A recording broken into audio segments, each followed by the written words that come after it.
Bermuda ট্রায়াঙ্গেলের নাম শোনেননি এমন লোক পাওয়া খুবই দুষ্কর। বলা হয়ে থাকে এর উপর দিয়ে কখনো কোনো পাখি কিংবা হেলিকপ্টার উড়ে যেতে পারে না। কোনো এক অদৃশ্য শক্তি সবকিছু নিজের ভেতরে গ্রাস করে নেয়।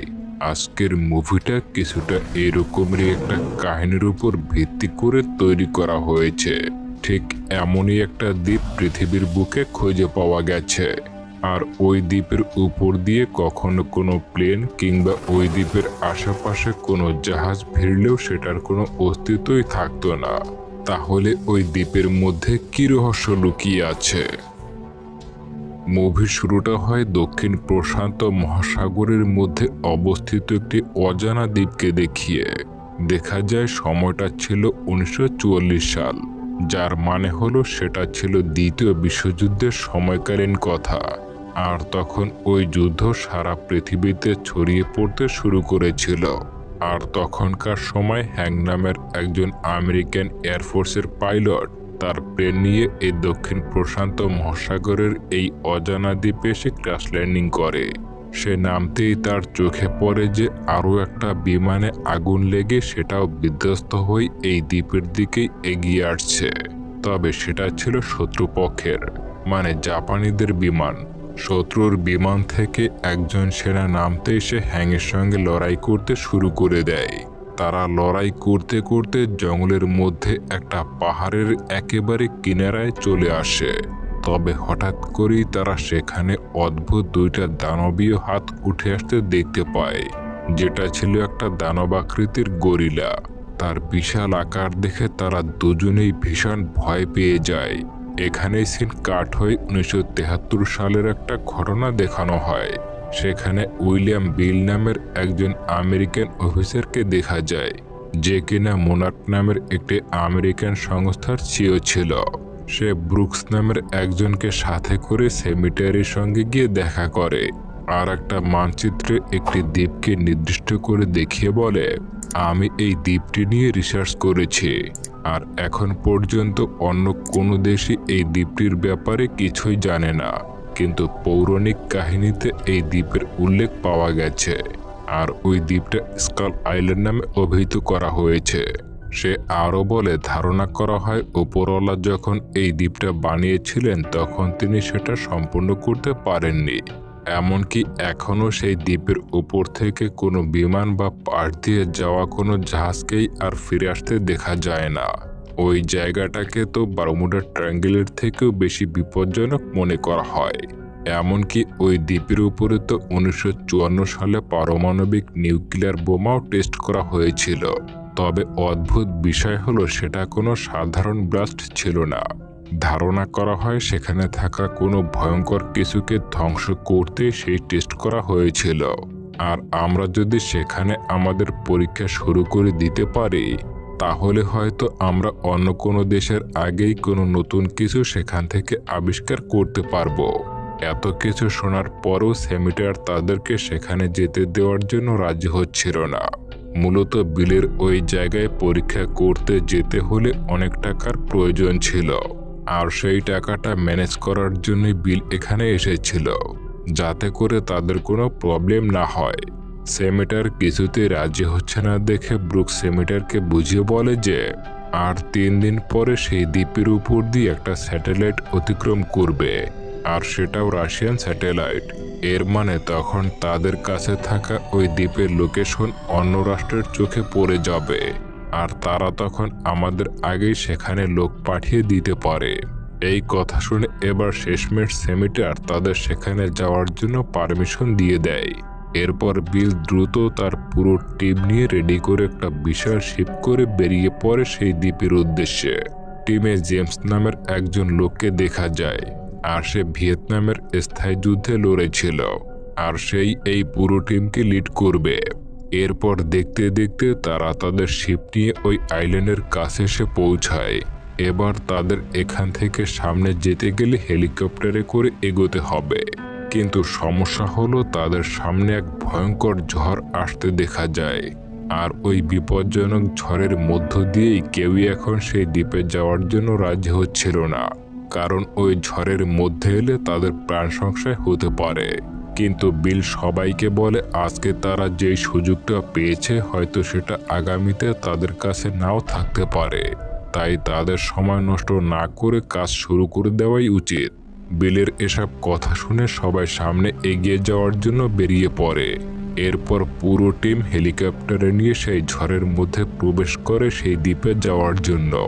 এরপর দেখতে দেখতে তারা কোনোভাবেই সেই ঝড় পেরোতেই তাদের সামনে সেই অপরূপ আইল্যান্ড ভেসে ওঠে। সত্যি সেই আইল্যান্ডটা দেখতে ভীষণ মনোমুগ্ধকর ছিল। এরপর সেই দ্বীপের উপর যেতেই তারা নিচে সিসমিক বোমা ফেলতে শুরু করে। মূলত এই সিসমিক বোমা দিয়ে শত্রুদের ক্ষতি করা হয় না, এগুলো দিয়ে ভূমিতে কম্পনের সৃষ্টি করা হয় যাতে করে বিজ্ঞানীরা সেই কম্পন পরীক্ষা করে বুঝতে পারে যে মাটির ভেতরে কোথায় কি রয়েছে। তবে এই বোমাগুলো ব্লাস্ট করার পর টেস্ট করে জানতে পারে যে এই দ্বীপের অধিকাংশ নিচের জায়গায় ফাঁকা রয়েছে, যার মানে হলো এই জায়গায় প্রচুর পরিমাণে সম্পদ রয়েছে। তবে এই সিসমিক বোমাগুলো ফেলার সময় একটা হেলিকপ্টারের মধ্যে একটা বিশাল আকারের গাছ এসে ঢুকে পড়ে। এতে করে সেই হেলিকপ্টারটা সাথে সাথে ক্র্যাশ হয়ে নিচে গিয়ে ধ্বংস হয়ে যায়। তবে টিমের বাকিরা কিছু বুঝে ওঠার আগেই তারা দেখতে পায় তাদের সামনে বিশাল আকৃতির একটা গরিলা দাঁড়িয়ে আছে। সে এতটাই বিশাল ছিল যে হেলিকপ্টারগুলোকে একেবারে ছোট ছোট খেলনার মতো দেখাচ্ছিল। এরপর সেখানে থাকা বাকি টিম মেম্বাররা সেই গরিলাটিকে নিশানা করে একের পর এক অ্যাটাক করতে শুরু করে। এতে করে সেই বিশাল আকৃতির গরিলাটা রেগে গিয়ে একের পর এক হেলিকপ্টারের উপরে হামলা করতে শুরু করে। এতে করে টিমের অধিকাংশ মানুষই সেখানে মারা যায়। আর এই ঝামেলার মধ্যে যারা বেঁচে থাকে তারা বাকি দুইটা দলে বিভক্ত হয়ে যায়, যার মধ্যে একটি দলে লিড করছিল জেমস আর অন্যটি বিল। এরপর কর্নেল প্যাকার সেখানে বসে থাকা বিলের কাছে আসে এবং জিজ্ঞাসা করে, কেন তুমি এই বিপদের মধ্যে সবাইকে নিয়ে আসলে? আসলে নিজের সামনে তার টিমের এতজনের মৃত্যুতে সে কিছুটা ভেঙে পড়ছিল। এরপর সে বিলের দিকে নিজের গান পয়েন্ট করে। সে বলে, সত্যিটা বলে দাও আমায়, তুমি কি করে এই দ্বীপের ব্যাপারে জানতে পারলে? তখন বিল জানায় আজ থেকে প্রায় 30 বছর আগে সে একটি জাহাজে করে যাচ্ছিল, কিন্তু সেই জাহাজটি অদ্ভুতভাবে অদৃশ্য হয়ে যায়। কেউ আর সেটাকে কখনোই খুঁজে পায়নি। আর সেখানে থাকা 1000 জন প্যাসেঞ্জারের মধ্যে সৌভাগ্যবশত শুধু আমি সেখান থেকে বেঁচে ফিরতে পেরেছিলাম। সবাই ভাবতো সেই জাহাজটা পানির নিচে ডুবে গেছে, কিন্তু শুধু আমি এটা জানতাম যে ওই জাহাজটিকে এই ভয়ঙ্কর দানবটি ডুবিয়ে দিয়েছিল। আর আমি তাই তখনই খুব ভালো করে বুঝে গিয়েছিলাম যে আমাদের এই পৃথিবীতে এখনো অনেক ভয়ঙ্কর দানব বাস করছে। কিন্তু বাকিরা কেউই আমার কোনো কথাই বিশ্বাস করছিল না। তবে মানুষ আসার অনেক আগে থেকেই এই দানবগুলো পৃথিবীতে বসবাস করে আসছে। আর আমার মনে হয় এবারও সেই সময় চলে আসবে যখন তারা সবার সামনে চলে আসবে এবং পুরো মানবজাতিকে ধ্বংস করে নিজেদের অস্তিত্ব বজায় রাখবে। সেজন্য আমি চাই যে তুমি আমাদের সংগৃহীত সব তথ্য প্রমাণগুলোকে সুরক্ষিতভাবে এখান থেকে ফিরিয়ে নেওয়ার চেষ্টা করবে, যার ফলে আমরা পরবর্তীতে সব প্রস্তুতি নিয়েই এখানে আসতে পারবো এবং এখানে থাকা সব দানবদেরকে একেবারে শেষ করে দিতে পারবো। অন্যদিকে জেমসকে দেখা যায়, সে তার টিমের লোকদেরকে জানায় সামনে নদীটা পার করিয়ে তাদের সমুদ্রের কাছে পৌঁছাতে হবে, কারণ তারা যেই জাহাজটার সাহায্যে এখানে এসেছিল সেটা শুধুমাত্র 3 দিনই তাদের জন্য এখানে অপেক্ষা করবে। আর সেই সময়ের মধ্যেই তাদেরকে সেখানে গিয়ে পৌঁছাতে হবে। তবে তারা সামনের দিকে এগিয়ে যাওয়ার সময় হঠাৎ করে একটা দৈত্যাকার মহিষ তাদের দিকে এগিয়ে আসতে শুরু করে। এটা দেখে জেমসের সাথীরা সবাই ওটাকে শুট করার জন্য প্ল্যান করে, কিন্তু জেমস সবাইকে থামিয়ে দেয় এবং বলে এই মহিষটা যদি তাদের উপরে আক্রমণ করে তাহলেই তারা ওই মহিষটার উপরে পাল্টা আক্রমণ করবে। কিন্তু তারা শান্ত থাকায় সেই মহিষটাও শান্তভাবে সেখান থেকে অন্যদিকে চলে যায়। এতে করে তারা আবারও কোনো লড়াই ছাড়াই সামনের দিকে এগিয়ে যেতে শুরু করে। এরপর তারা সেখানে একটি ধ্বংসপ্রাপ্ত জায়গায় যেতেই হঠাৎ করেই কিছু আদিবাসীরা তাদেরকে চারপাশ দিয়ে ঘিরে ফেলে। এসব দেখে জেমস এবং বাকি সাথীরাও তাদের দিকে গান পয়েন্ট করে দাঁড়ায়। আর ঠিক সেই সময় সেখানে একজন বৃদ্ধ লোক এসে সবাইকে থামিয়ে দেয়। আর দেখা যায় এই লোকটাই হলো সেই হ্যাং, যাকে মুভির শুরুতেই এই দ্বীপে এসে পড়তে দেখা গিয়েছিল। হ্যাং এসে তাদেরকে বুঝায় এই আদিবাসীরা তাদের কোনো ক্ষতি করবে না। এরপর সে জেমস আর বাকিদেরকে সেই আদিবাসীদের এলাকায় নিয়ে যায়। সেখানে তারা এই বিশাল জাহাজের ধ্বংসাবশেষ দেখতে পায়। হ্যাং তাদেরকে জানায় সে এখানে আসার 10 বছর আগে থেকেই এই জাহাজটা রয়েছে। এরপর তারা সেই জাহাজের ভেতরে গেলে দেখতে পায় সেখানে ওই বিশাল আকৃতির গরিলার ছবি রয়েছে। আর এখানকার সব আদিবাসীরা ওই দূতটাকে পূজা করে। সে আরও জানায় সে যখন প্রথম এই জায়গায় এসেছিল তখন এই আদিবাসীরা তাকে কিছুই বলতো না, সবাই চুপচাপ থাকতো, কিন্তু এখন এখানকার সবাই তার আপন হয়ে গেছে। সে আরও জানায় তাদের উপরে যে গরিলটা আক্রমণ করেছিল সেটা হলো কং, আর সেই হলো এই দ্বীপের রাজা। সে আরও জানায় যে সে দ্বিতীয় বিশ্বযুদ্ধের সময় এই দ্বীপে এসে পড়েছিল এবং তার সাথে শত্রুপক্ষ জাপানেরও একটি বিমান এসে পড়েছিল। আমরা দুজনে প্রথমে শত্রু হলেও পরবর্তীতে আমাদের মধ্যে বন্ধুত্ব হয়ে যায়। সে আরও জানায় যে এই দ্বীপের নিচে এখনো কিছু সরীসৃপের মতো ভয়ঙ্কর প্রাণী বসবাস করে, আর তার সেই জাপানি বন্ধুকে তারাই কিছু বছর আগে মেরে ফেলেছিল। আর তাদের বলা হয়ে থাকে স্কালার। এমনকি ওই স্কালারগুলোই কংয়ের পুরো পরিবারকে খেয়ে নিয়েছিল। তবে এই দ্বীপে 2 প্রকারের স্কালার রয়েছে, যাদের মধ্যে কিছু রয়েছে সাধারণ, আর সেগুলোর সাথে সচরাচর কংয়ের যুদ্ধ হয়ে থাকে।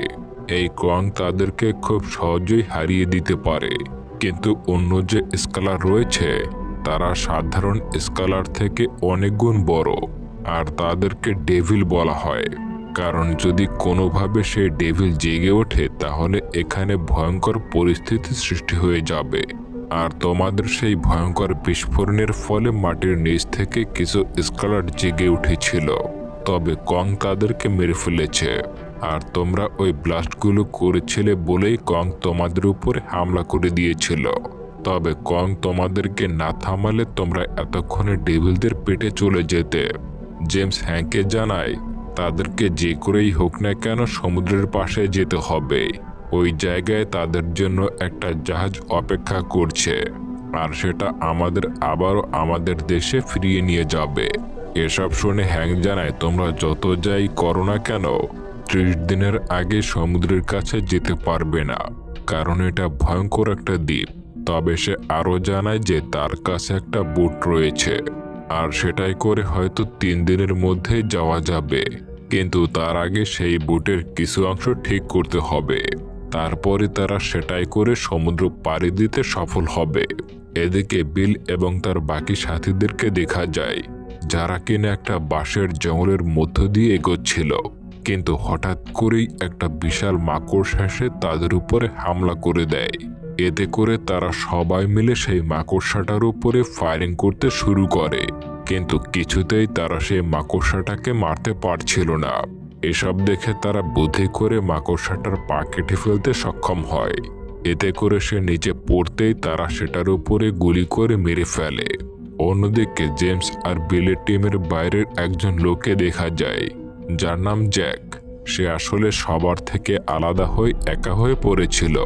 এরপর সে যখন পানি খেতে নদীর পয়েন্টে নামে তখনই সেখানে কং চলে আসে, কিন্তু কংয়ের নজর তার উপরে পড়ে না। কিন্তু সে যখনই পানি খেতে নিচে ঝুঁকে তখনই হঠাৎ করেই এক দৈত্যাকার অক্টোপাস কংয়ের উপরে হামলা করে দেয়। প্রথমে কং অনেক অসুবিধা মনে হলেও পরবর্তীতে সে ওই অক্টোপাসটাকে পা দিয়ে পিষে মেরে ফেলে এবং সেটাকে খেতে শুরু করে। এসব দেখে সেখানে লুকিয়ে থাকা জ্যাক দ্রুত পালিয়ে গিয়ে একটা গাছের গোড়ের উপরে বসে রেডিওর সাহায্যে তার বাকি মেম্বারদের কানেক্ট করার চেষ্টা করতে থাকে। তবে হঠাৎ করে জ্যাক দেখতে পায় সে গাছের গুড়ি ভেবে যেটার উপরে বসেছিল সেটা আসলে একটা প্রাণী ছিল। সেটা দ্রুত কিছু একটা দেখে ভয় পেয়ে পালিয়ে যায়। দেখা যায় তার পেছনে একটা স্কালার এসে তাকে খেয়ে ফেলে। অন্যদিকে জেমস এবং তার বাকি সদস্যদেরকে দেখা যায় তারা সবাই মিলে সেখান থেকে বেরোনোর জন্য সেই বোটটাকে ঠিক করছিল। সেখানে ম্যাসন নামের একটা মেয়েও ছিল। ম্যাসন ছিল একজন প্রফেশনাল ফটোগ্রাফার।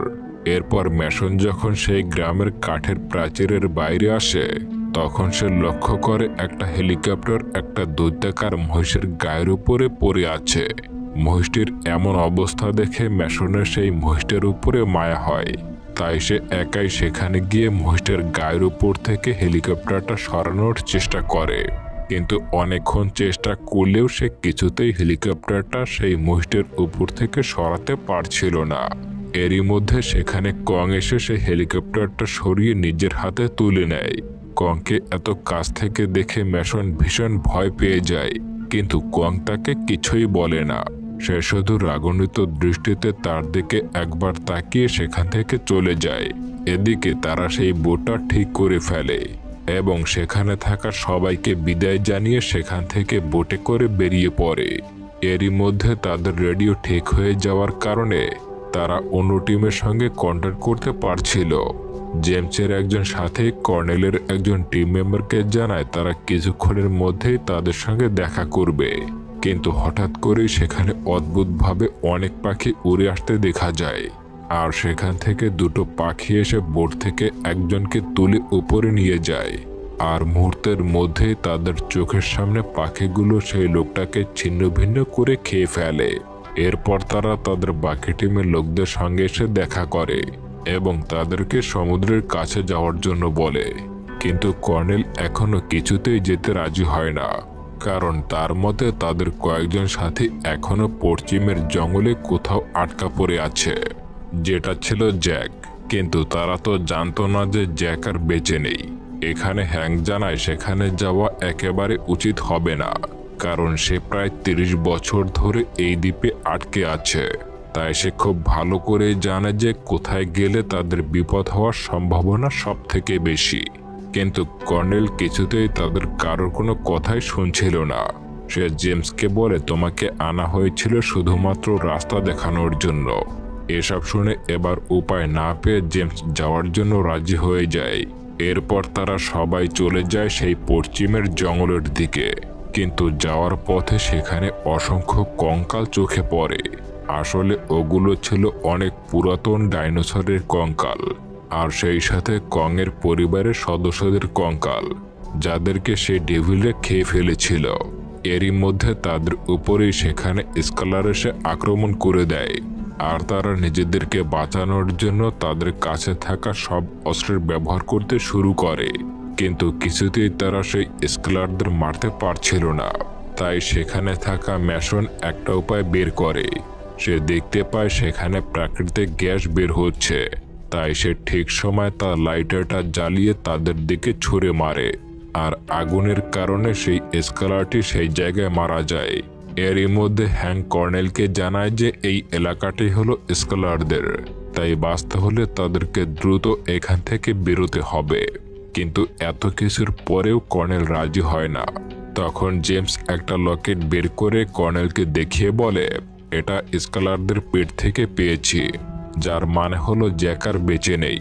তবে কর্নেল জানায় জ্যাকের হেলিকপ্টার যেখানে ক্র্যাশ হয়েছে সে ওই জায়গায় যেতে চায়, কারণ সেই হেলিকপ্টারে প্রচুর পরিমাণে অস্ত্র রয়েছে এবং সে ওগুলোর সাহায্যেই কংকে মারতে চায়। এইসব কথা শুনে সেখানে থাকা সবাই অবাক হয়ে যায়। হ্যাংক বলে ওঠে, কং হলো এই দ্বীপের রাজা, আর তুমি কখনোই তাকে মারতে পারবে না। তাকে এই দ্বীপের আদিবাসীরা পূজা করে। কিন্তু কর্নেল বলে, আমি এই দ্বীপের সব স্কালারদের তো মারবই, সাথে কংকেও শেষ করে দেব। কিন্তু জেমস বলে, তোমার যাওয়ার ইচ্ছা থাকলে তুমি একা যাও, কিন্তু আমরা সবাই ওদের ওই বোটে করে জাহাজটির দিকে ফিরে যাব, যাতে করে সেটাকে আরো কিছুদিন আটকাতে পারি তোমাদের ফিরে আসার অবধি। এতে কর্নেল রাজি হয়ে যায়। এরপর সে তার সেনাদেরকে নিয়ে বেরিয়ে পড়ে জ্যাকের সেই হেলিকপ্টার খোঁজার জন্য। একটা সময় তারা সেই হেলিকপ্টার পেয়েও যায় এবং তার মধ্যে সব অস্ত্রগুলো নিয়ে নেয়। অন্যদিকে জেমস এবং তার বাকি সাথীরা বোটে করে সেই জাহাজটার কাছে যাওয়ার চেষ্টা করছিল। তবে জেমস ও ম্যাসন তাদের সাথীদেরকে একটা জায়গায় রেখে তারা সামনের পাহাড়ের দিকে উঠতে শুরু করে। আসলে তারা সেখানে উঠে সমুদ্রের দিকে তাকিয়ে দেখতে চাইছিল যে জাহাজটা ঠিক এই মুহূর্তে কোথায় রয়েছে। তবে যখনই তারা সেই পাহাড়ের উপরে ওঠে তখনই হঠাৎ করেই চারপাশে ভয়ানক অন্ধকার দেখা যায়। এরই মধ্যে সেখানে তাদের সামনে কং চলে আসে। প্রথমে তারা কিছুটা ভয় পেলেও পরে বুঝতে পারে যে কং আসলে তাদের কোনো ক্ষতি করবে না। যেহেতু ম্যাসন আগে থেকেই কংকে কাছ থেকে দেখেছিল, তাই সে আর ভয় না পেয়ে কংয়ের গায়ে নিজের হাত রাখে। এতে তারা বুঝতে পারে যে কং সত্যি খুব শান্তিপ্রিয় একটা প্রাণী। অন্যদিকে জঙ্গলের অপর পাশে দেখা যাচ্ছিল ভয়ানক বিস্ফোরণ হচ্ছে, আর সেগুলো করছিল কর্নেল ও তার সাথীরা। আসলে তারা কংকে মারার জন্য সেখানে একটা ফাঁদ পেতেছিল, আর কং সেখানে যেতে এসে অজান্তেই সেই ফাঁদের মধ্যে পড়ে যায়, আর তার গায়ে আগুন লেগে যায়। এতে করে কং সেখানে জ্ঞান হারিয়ে পড়ে যায়। এরপর কর্নেল তার সাথীদেরকে অর্ডার দেয় তারা যেন কংয়ের গায়ে বোমা লাগিয়ে তাকে উড়িয়ে দেয়। কিন্তু কর্নেলের লোকেরা এইসব করার আগে সেখানে জেমস ও হ্যাংক চলে আসে এবং সবার দিকে গান পয়েন্ট করে তাদেরকে এসব করতে বারণ করে। এইসব দেখে এবার কর্নেল তার সাথীদেরকে বলে জেমসদেরকে মেরে ফেলতে। তবে কর্নেলের লোকেরা তা করতে রাজি ছিল না, কারণ তারাও খুব ভালো করেই বুঝতে পারছিল যে কং হলো এই দ্বীপের রাজা এবং সে কারোর ক্ষতি করতে চায় না। এরই মধ্যে সেখানে পানি থেকে ডেভিলগুলো বেরিয়ে আসে এবং তখনই কংয়ের জ্ঞানও ফিরে আসে। এসব দেখে কর্নেল বোমার বাটনটা টিপ দিতেই যাবে, তখনই কং তাকে হাত দিয়ে চেপে ধরে এবং সেখানেই মেরে ফেলে। এরপর কং ও ডেভিলের মধ্যে ভয়ানক লড়াই শুরু হয়ে যায়। এসব দেখে জেমস আর বেঁচে থাকা সবাই সেখান থেকে প্রাণ নিয়ে পালাতে শুরু করে। তবে তারা পালাতে গেলে সেখানে অন্য একটা স্কেলার এসে তাদের উপরে আক্রমণ করে দেয়। এইসব দেখে কং তাদেরকে বাঁচাতে সেখানে ছুটে আসে এবং সেই স্কেলারের সঙ্গে যুদ্ধে জড়িয়ে পড়ে। এই সুযোগে সেখানে থাকা সবাই প্রাণ নিয়ে পালাতে শুরু করে, কিন্তু অন্যদিকে ম্যাসন পাহাড়ের উপরে উঠে একটা ফ্লেয়ার গানের সাহায্যে শুট করে তাদের জাহাজটিকে সিগন্যাল দেয় যাতে করে তাদেরকে সাহায্য করতে পারে। অন্যদিকে কংয়ের সাথে ডেভিলের লড়াই শুরু হয়ে যায়। তবে দুর্ভাগ্যবশত কং পানিতে পড়ে একটা পুরনো জাহাজের চেইনের সাথে আটকা পড়ে যায়। এই সুযোগ নিয়ে ডেভিল এসে কংকে মারতেই যাবে, তার আগে বোটে থাকা সবাই ডেভিলের উপরে ফায়ারিং করতে শুরু করে। সেজন্য এবার ডেভিল কংকে রেখে তাদের দিকে এগিয়ে আসে। এর সুযোগে কং অনেক চেষ্টায় নিজেকে ছাড়িয়ে জাহাজের সেই চেনটাকে কাজে লাগিয়ে ডেভিলের দিকে ছুঁড়ে মারে। আর সেই চেইনের সঙ্গে একটা প্রোপেলার সংযুক্ত থাকার কারণে ডেভিল ভয়ানকভাবে আঘাত পেয়ে নিচে পড়ে যাওয়ার কারণে একটা ভূমিকম্পের সৃষ্টি হয়, আর এতে করে পাহাড়ের উপরে থাকা ম্যাসন ছিটকে পানিতে পড়ে যায়। তখন কং এসে ম্যাসনকে পানি থেকে তুলে বাঁচিয়ে নেয়, আর এই সুযোগে ডেভিল এসে আবারও কংয়ের উপরে আক্রমণ করে দেয় এবং যে হাতে ম্যাসন ছিল সেই হাতটাই গিলে ফেলে। কিন্তু কং নিজের পুরো শক্তি ব্যবহার করে তার হাতটা ডেভিলের পেট থেকে বের করে আনে এবং তাকে সেখানেই মেরে ফেলে। এরপর সে ম্যাসনকে নদীর পাশে নামিয়ে দেয়। তারপর কং সেখান থেকে চলে যায়। এরপর সবাই মিলে সেই বোটে করে এগিয়ে যেতে শুরু করে। এরই মধ্যে সেই ফ্লেয়ার গানের শুটিং দেখে সেখানে কিছু হেলিকপ্টার চলে আসে। এরপর তাদেরকে উদ্ধার করে। অন্যদিকে কংকে দেখা যায় সে নিজের বুকে আঘাত করে বুঝিয়ে দেয় যে সেই হলো এই দ্বীপের রাজা। এরপর বেঁচে যাওয়া সবাই সুস্থভাবে আমেরিকায় ফিরে আসে। আর এখানেই হ্যাংকে দেখা যায় যে কিনা যুদ্ধের কারণে প্রায় 30টা বছর সেই জঙ্গলেই কাটিয়ে দিয়েছিল। এরপর সে নিজের বাড়িতে ফিরে তার ছেলেকে দেখতে পায়, আর সে এখন 30 বছর বয়সে যুবক হয়ে গেছে। পরিবারের সবাই এত বছর পর হ্যাংকে আবারও ফিরে পেয়ে ভীষণ খুশি হয়ে যায়। এরপর মুভির পোস্ট ক্রেডিট সিনে দেখা যায় জেমস আর ম্যাসনকে মোনার্কের মেম্বাররা আটক করে নিয়েছে। আসলে আমেরিকান সরকার মোনার্কে এই কাজ দিয়েছিল যে যা কিছু তারা দেখছে সেই দ্বীপে সেগুলো যেন বাইরে প্রকাশ না করে। তবে ব্রুকস জানায় কং শুধু ওই দ্বীপের রাজা নয়। এরপর একটা ছবিতে দেখা যায় গডজিলা ও ঘিডোরার ভয়ানক লড়াইয়ের দৃশ্য। আর এই মোনার্ক সংস্থার কাজে ছিল পৃথিবীতে হওয়া সব অদ্ভুত আর নতুন জিনিসের উদ্ঘাটন করা। আর এরই সাথে সাথে মুভিটা এখানেই শেষ হয়ে যায়। তো বন্ধুরা, কেমন লাগলো এই অ্যাডভেঞ্চার মুভিটা অবশ্যই কমেন্ট করে জানাবেন। পরবর্তী ভিডিও দেখার আমন্ত্রণ জানিয়ে আজকের মতো এখানেই বিদায় নিচ্ছে। খোদা হাফেজ।